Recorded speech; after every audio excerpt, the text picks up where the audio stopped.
Amis de la Formule 1, une bombe vient d'éclater, une affaire à la fois paradoxale et stupéfiante qui va vous laisser sans voix.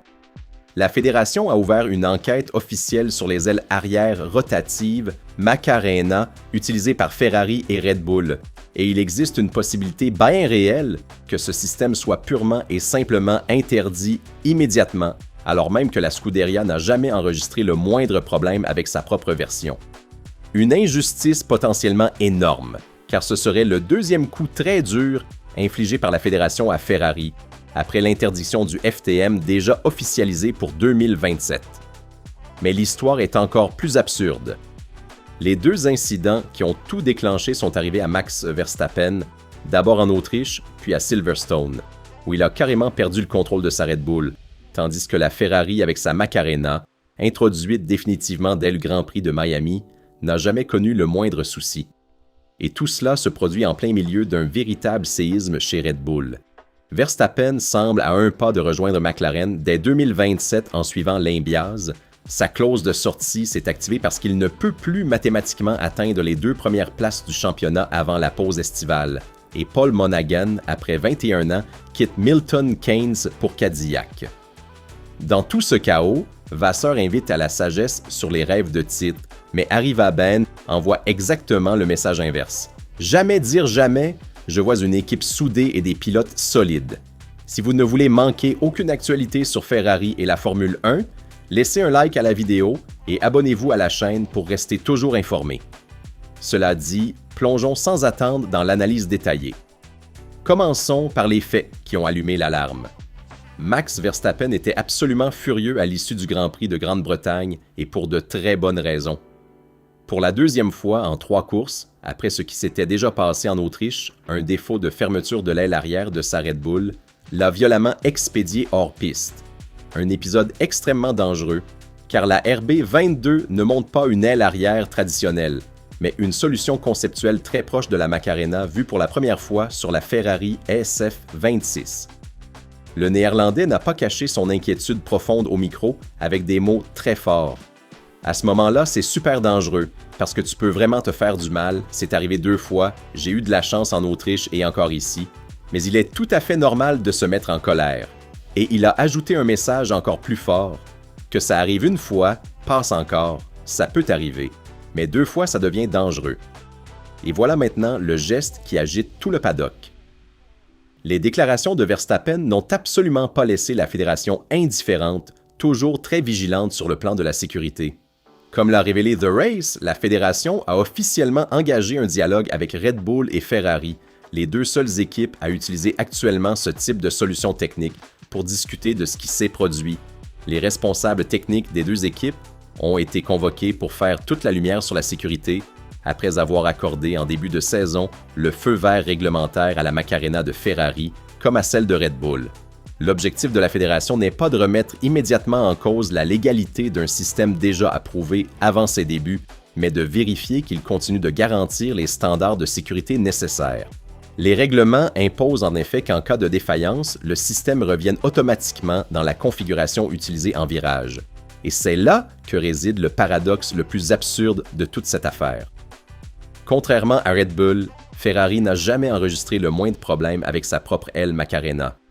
La solution de Maranello, introduite définitivement dès le Grand Prix de Miami après une phase initiale de développement, a jusqu'ici fonctionné sans le moindre incident, offrant à la fois fiabilité et performance remarquables. Et pourtant, elle entre désormais dans le cadre du suivi technique de la fédération au même titre que celle de l'équipe de Verstappen. Il serait vraiment paradoxal qu'on demande à Ferrari d'intervenir sur son projet Macarena sans qu'elle n'ait jamais eu le moindre problème de fiabilité sur sa propre aile arrière. Mais cela pourrait bel et bien arriver, car la fédération pourrait imposer des mesures de sécurité supplémentaires, voire décider d'une interdiction immédiate d'utilisation de cette solution. Mais quel est donc le vrai secret technique de cette aile si révolutionnaire? Les 2 équipes utilisent un concept appelé Macarena, mais avec des philosophies profondément différentes des autres. La solution Ferrari est en particulier celle qui pivote le plus.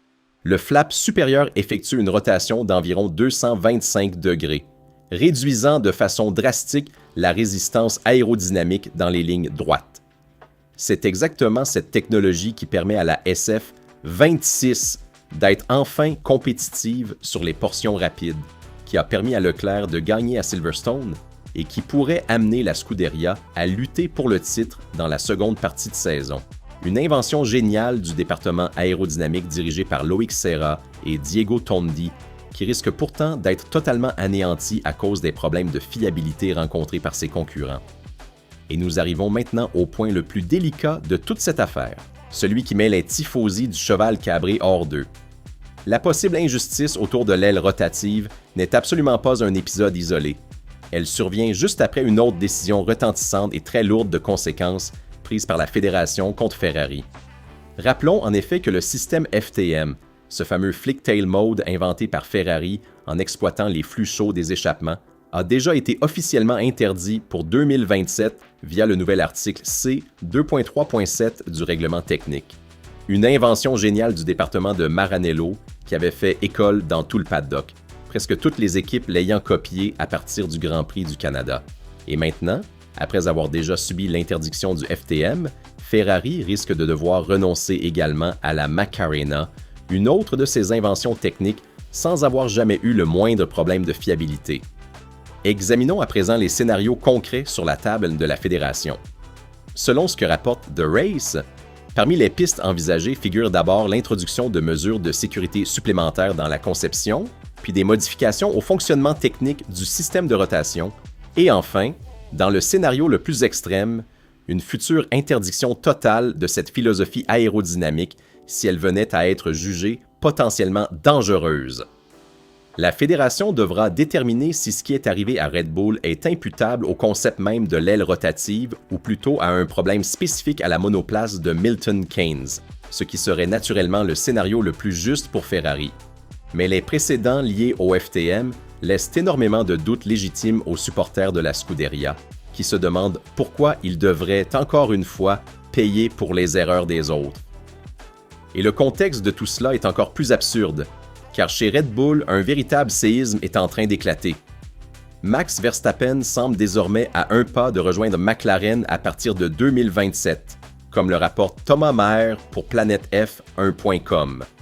Le quadruple champion du monde n'a absolument pas digéré les nouveaux règlements et le manque de compétitivité de la RB22, et après les incidents d'Autriche et de Silverstone, sa clause de sortie s'est activée, car Max ne peut plus mathématiquement atteindre les 2 premières places du championnat avant la pause estivale.